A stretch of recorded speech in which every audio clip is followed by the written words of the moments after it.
Hello दोस्तों, आज हम आपके लिए लेकर आए हैं पारिवारिक कहानी पत्नी का प्रतिशोध पार्ट 3। अगर आपने इसके पहले का पार्ट नहीं देखा है तो प्लीज़ जाकर देखिए। प्लीज़ मेरे चैनल को सब्सक्राइब करिए और कहानी को प्यार दीजिए। तो चलिए पार्ट 3 शुरू करते हैं। नशे के कारण दयावीर का दिमाग उसके काबू में नहीं था। नहाने के कारण उसकी चेतना पर प्रभाव पड़ा था। फिर भी उसे ये पूछना याद नहीं रहा कि पत्नी से यही पूछ लेता कि तुमने खाना खाया या नहीं। अलका को जोरों की भूख लगी हुई थी। भारतीय संस्कृति की पत्नियां पति को खिलाकर ही खाती हैं। मॉडर्न होने के बाद भी वह भूली नहीं थी। आधुनिक भारतीय जीवन में भी अब ज्यादा से ज्यादा ये होता था कि पति पत्नी की थाली एक साथ परोसी जाती थी, पर निवाला पहले पति ही तोड़ता था। अगर दयावीर थाली जूठी भी कर लेता तो अलका खाना खा लेती, मगर अब पेट की भूख से भी ज्यादा दिमाग में क्रोधाग्नि प्रबल हो गई थी। उसने खाना फ्रीज में रख दिया और एक गिलास पानी पीकर दयावीर के कमरे में गई। नशे की अधिकता के कारण दयावीर गहरी नींद में सो चुका था। उसने उसे डिस्टर्ब नहीं किया। एक चादर उसे ओढ़ा दिया और दूसरे बेडरूम में बच्चों के बगल में आकर लेट गई। पूरी रात भूख और क्रोध के कारण उसे नींद नहीं आई थी। अगली सुबह 7 बजे दयावीर की नींद खुली। बगल वाले दूसरे कमरे में उसने झांक कर देखा, अलका बेसुध सोई हुई थी। रात का वाकया याद आया तो वह मन ही मन शर्मिंदा हुआ।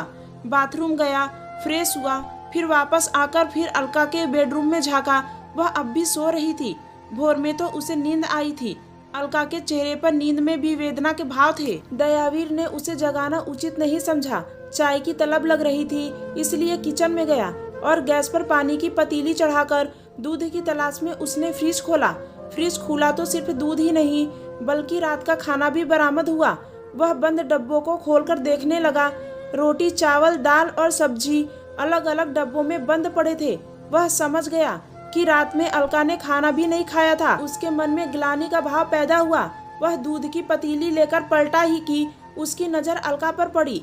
किचन की खटपट सुनकर उसकी नींद खुल गई थी। रात में तुमने खाना क्यों नहीं खाया? दयावीर तनिक क्रोध जताता हुआ बोला। तुम आधी रोटी भी खा लेते तो मैं भी खा लेती, अलका ने कहा। फिर उसके हाथ से दूध की पतीली लेकर गैस स्टोव की तरफ बढ़ गई। तुमसे कितनी बार कहा है कि मेरे इंतजार में भूखी मत बैठा करो। तुम बेटी को फीड देती हो, तुम्हें खुद अपने पोषण का ख्याल रखना चाहिए। मैंने भी तुमसे कितनी बार कहा है कि अपना मोबाइल सुधरवा लो या नया मोबाइल खरीद लो। मेरा फोन तो तुम्हारे मोबाइल पर जाता ही नहीं। जब कभी लेट हो रहे हो तो खुद ही फोन कर लिया करो। 2 महीने के बाद नया फोन खरीदने का अनाउंस मिलेगा, तभी ले लूंगा। यानी अगले 2 महीने तक मेरी जिंदगी ऐसे ही रहेगी। नहीं, ऐसे ही कैसे रहेगी? आज मैं ही इसे सुधारने के लिए दे देता हूँ। कोई जरूरत नहीं, नया फोन खरीदो। अरे मेरा ही नहीं बल्कि कई और लोगों का भी फोन तुम्हें नहीं आता होगा। दयावीर चुप रह गया। फोन उतना ही चाक चौबंद था जितना वह तब था जब उसने उसे नया नया खरीदा था। फिलहाल समस्या फोन में नहीं, उसकी जिंदगी में थी। वह जानबूझकर अलका का नंबर कई बार ब्लॉक लिस्ट में डाल देता था। अब वह पहले वाला दयावीर नहीं रहा था। अब वह 2 कश्तियों का मुसाफिर था। एक मकड़ी के जाले में फंसा हुआ ऐसा भुनगा था जो अपनी मर्जी से हिल भी नहीं सकता था। आज कार से नहीं, स्कूटी से बैंक जाना। क्यों? तुम्हें तो घर की फिक्र नहीं या फुर्सत नहीं, पर बच्चे पालने के लिए कुछ चीजें बाजार से लानी पड़ती है। कल घर में सब्जी के नाम पर कुछ भी नहीं था। बगल से सीमा ने एक लौकी दिया था, तब जाकर घर की सब्जी बनी थी। सॉरी, तुमने कल भी कहा था कि शाम को सब्जी लेते आना। मैं काम में ऐसा उलझा कि मुझे सब्जी का ध्यान ही नहीं रहा। अलका ने देखा चाय बनकर तैयार हो गई थी। उसने चाय सर्व की, फिर धीरे से बोली, बैंक में ऐसा कौन सा काम था जो तुम रात के 11 बजे तक फ्री नहीं होते? 11 बजे तक बैंक खुला रहने की परमिशन ही कौन देता है? मैंने ये कब कहा कि मैं बैंक के अंदर था? मैं सिटी से 70 किलोमीटर दूर अरवल रोड पर एक प्रॉपर्टी की विजिट पर गया था। पार्टी के पास से तो 9:30 बजे ही निकल पड़ा था। अपना इतना पेट्रोल फूकते हो, बदले में तुम्हें क्या मिलता है? पेट्रोल मेरा नहीं, बैंक का फूकता हूँ, और विजिट करने के बदले में तनख्वाह मिलती है। हम टीए चार्ज कर सकते हैं। चाय खत्म कर दयावीर ने कप अलका को लौटाया, फिर बोला, मुझे थैला और पैसा दे दो, मैं अभी सब्जी मंडी जाकर सब्जी ले आता हूँ। अलका ने उसे उसका वॉलेट और सब्जी का थैला पकड़ा दिया। दयावीर ने हेलमेट और स्कूटी की चाबी उठाई, फिर घर से बाहर निकल गया। रास्ते में वह खुद के बारे में सोच रहा था। आखिर कब तक वह झूठ पर पर्दा डाले रहेगा। नीचे अंगार लगी हो तो प्रेशर कुकर भी ज्यादा प्रेशर नहीं झेल पाता है। प्रेशर बढ़ती है तो सीटी बजाने लगता है। अगर सीटी बज नहीं पा रही हो, प्रेशर रिलीज नहीं हो पा रही हो, तो कुकर का सेफ्टी वाल्व धमाके के साथ उड़ जाता है। ईश्वर ही जाने कि अलका के सब्र का सेफ्टी वाल्व कब तक बर्दाश्त कर पाता है। चौबे जी गए छब्बे बनने, दूबे बन के रह गए। दयावीर पर यह कहावत पूर्णतः चरितार्थ होती थी।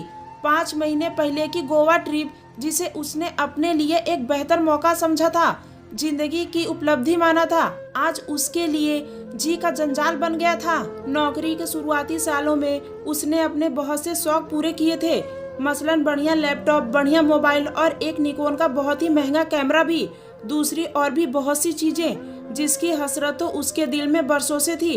पर बेरोजगारी में जिसे वह पूरा नहीं कर पाया था, दयावीर के पास जो हाई क्वालिटी का कैमरा था, उससे बहुत दूर की तस्वीर भी बहुत साफ और अच्छी क्वालिटी की मिलती थी।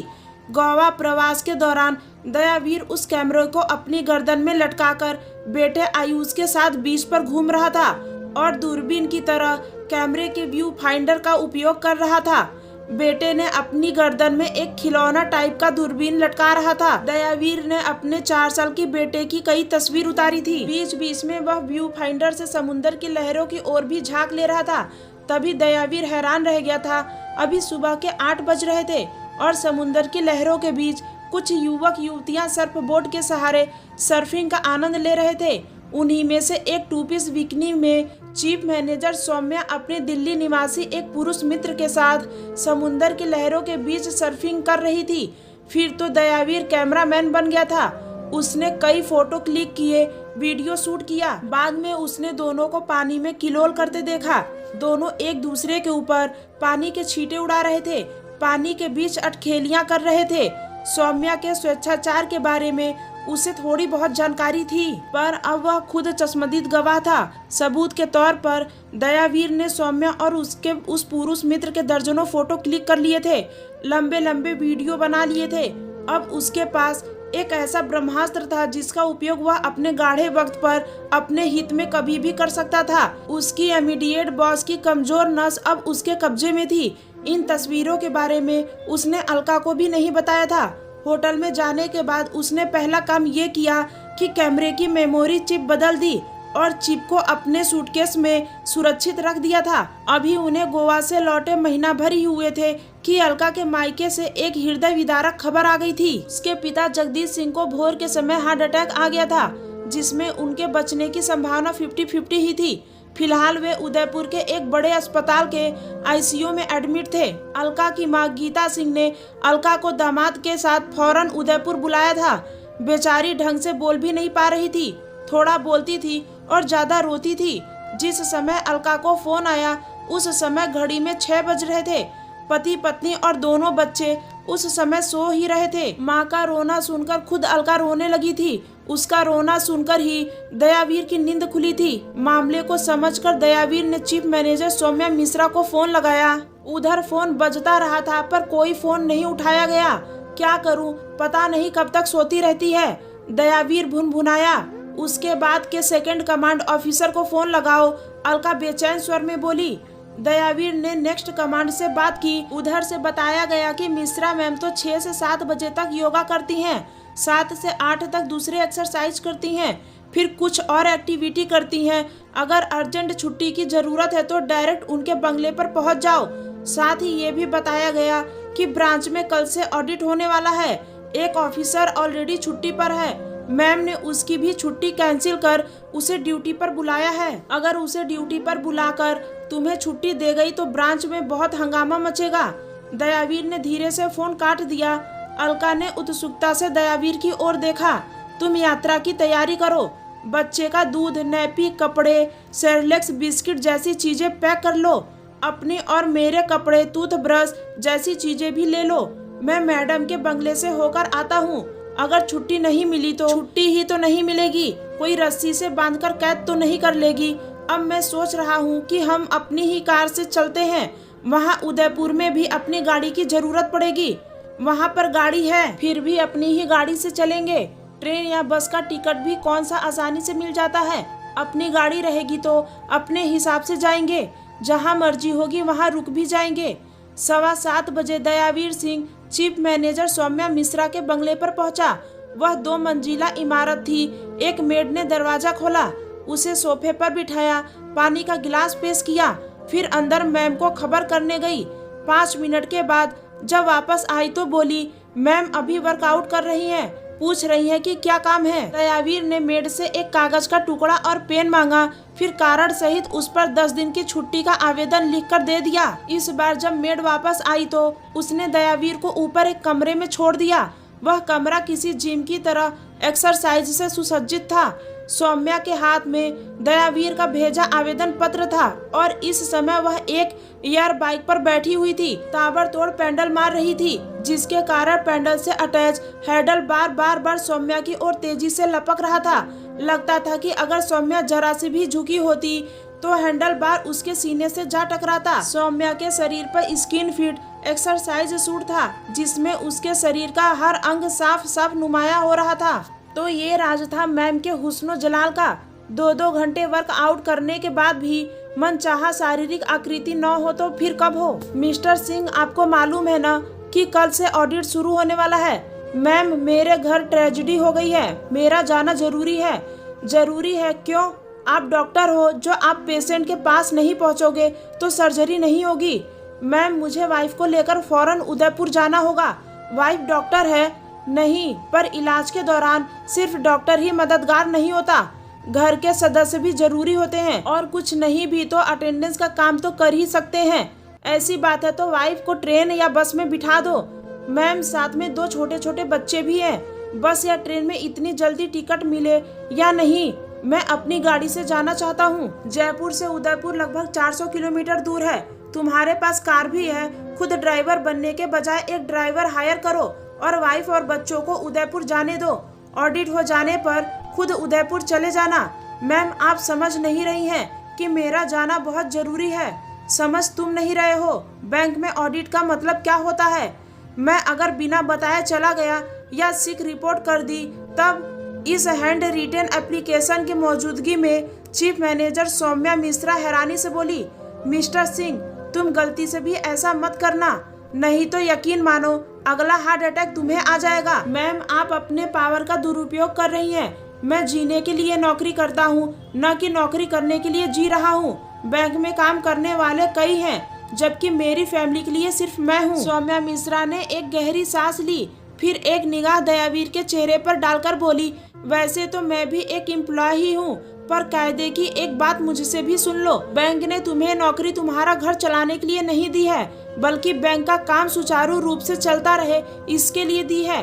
आप मेरा एप्लीकेशन मुझे लौटा दीजिए। जब तक ये तुम्हारे हाथ में था तब तक ये तुम्हारी चीज थी, अब ये मेरी चीज है। सॉरी, मेरी नहीं, बैंक के चीफ मैनेजर की चीज हो गई है। तुमने बाकायदा to the chief manager SBI address किया था। ब्रांच की प्रॉपर्टी मैं किसी को कैसे दे सकती हूँ? ये आपका आखिरी फैसला है क्या कि आप मुझे छुट्टी नहीं देंगी? तुम ऑफिसर रैंक में होकर चपरासियों की तरह बात कर रहे हो। मैम, मैं तो उदयपुर जा रहा हूँ, आपकी जो इच्छा हो अटेंडेंस रजिस्टर में डलवा दीजिएगा। मैं कुछ नहीं करूँगी, सिर्फ इस आवेदन में छुट्टी न दे पाने का कारण बताते हुए अस्वीकृत लिखकर कंट्रोलिंग हेड को भेज दूंगी। फिर तुम समझना या कंट्रोलर समझेगा, वो तो मैं समझ लूंगा, फिर आप भी समझ लीजिएगा। दयावीर अपना आपा खोता हुआ बोला। मैं क्या समझूंगी? सौम्या हैरानी से बोली। याद कीजिए आपने गोवा में क्या क्या किया था। मेरे पास दिल्ली वाले शुक्ला जी के साथ आपकी बहुत सी तस्वीरें हैं। ऐसी तस्वीरें? सौम्या संदिग्ध भाव से बोली। दयावीर शान से सौम्या के करीब आया, फिर अपना मोबाइल निकाला और मोबाइल के एक फोल्डर को अनलॉक कर एक वीडियो चला दिया। उस वीडियो में एक के बाद एक कई स्टिल फोटो प्ले हो रहे थे, जिन्हें दयावीर ने गोवा बीच पर खींचे थे। सौम्या ने दयावीर के हाथ से मोबाइल ले लिया, फिर एक बार फिर उस वीडियो को प्ले किया। गौर से उन तस्वीरों को देखा। हर तस्वीर में शुक्ला एक शॉर्ट्स पहने हुए था और सौम्या आसमानी कलर का 2 पीस बिकनी पहनी हुई थी। तस्वीरों को देखकर सौम्या की आंखों में सर्द भाव आए, फिर उसकी उंगलियां मोबाइल के साथ कुछ छेड़छाड़ करने लगी। फोटो या वीडियो डिलीट करने से कोई फायदा नहीं, मेरे लैपटॉप में थे, ऑलरेडी सेव है, बल्कि मैंने तो एक पेन ड्राइव में भी सेव करके रख रखा है। सौम्या के चेहरे पर भाव परिवर्तन हुआ। होठों पर एक मोहक मुस्कान उभरी। फिर वह थोड़ी अदा से बोली, गुड जॉब। मगर ये तो कुछ भी नहीं, इसमें तो मैंने पूरे कपड़े पहने हुए हैं, कमर से ऊपर भी और कमर से नीचे भी। अगर औरत के शरीर पर एक चड्डी भी हो तो वो तस्वीर मर्दों को नंगी नहीं लगती। 2 मिनट ठहरो, मैं मेरा मोबाइल लाती हूँ। इससे पहले कि दयावीर कुछ समझ भी पाता, सौम्या उसके हाथ में उसका मोबाइल देकर उसके बगल से गुजरकर एक दूसरे कमरे में गई। फिर अपना मोबाइल लेकर लौटी। ये देखो, सौम्या अपना मोबाइल उसे दिखाती हुई बोली। दयावीर ने देखा कि स्क्रीन पर सौम्या का साइड पोस्ट था। कपड़े के नाम पर उसके शरीर पर सूत का एक धागा तक नहीं था। उसके बाल उसके वक्ष पर बिखरे हुए थे और एक हाथ से उसने अपना कटी क्षेत्र को ढक रखा था। यह तस्वीर किसी प्रोफेशनल फोटोग्राफर का खींचा हुआ था, जिसमें दिखता कुछ भी नहीं था पर किसी को दिखाया भी नहीं जा सकता था।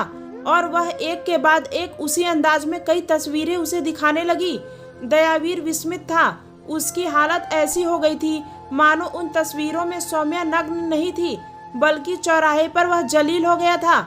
ये तस्वीरें मैंने तब खिंचवाई थी जब मैं 20 साल की भी नहीं हुई थी, और अपने समय में ये तस्वीरें प्ले बॉय टाइप के कुछ मैगजीन में भी छपी थी। ओ, आप फैशन मॉडल थी? Fashion model? मैंने कौन से कपड़े का फैशन किया है? पर हाँ, मैं फैशन मॉडल बनना चाहती थी, जो बन न सकी। थोड़ा स्ट्रगल भी किया था। एडवर्टाइजिंग एजेंसियों में धक्के भी खाए थे। विज्ञापन निर्माताओं द्वारा इस गोद से उस गोद में उछाली भी गई थी। फिर जल्दी ही मुझे अक्ल आ गई, समझ गई कि इस देश में क्यों लोग सरकारी नौकरी के पीछे भागते हैं, क्यों लोगों को कम आमदनी की भी पर सुरक्षित आय की तलाश है। ग्लैमर की दुनिया का कड़वा सच ये भी है कि जब पर्दे के पीछे का अंधेरा और हकीकत का घिनौना रूप छुपाना होता है, तब पर्दे पर रोशनी तेज कर दी जाती है। Ma'am, I am sorry. अब आगे क्या होगा आप सभी को चौथे भाग में पता चलेगा, तो कहानी जारी रहेगी। कृपया चैनल को सब्सक्राइब करें, वीडियो को लाइक करें। धन्यवाद।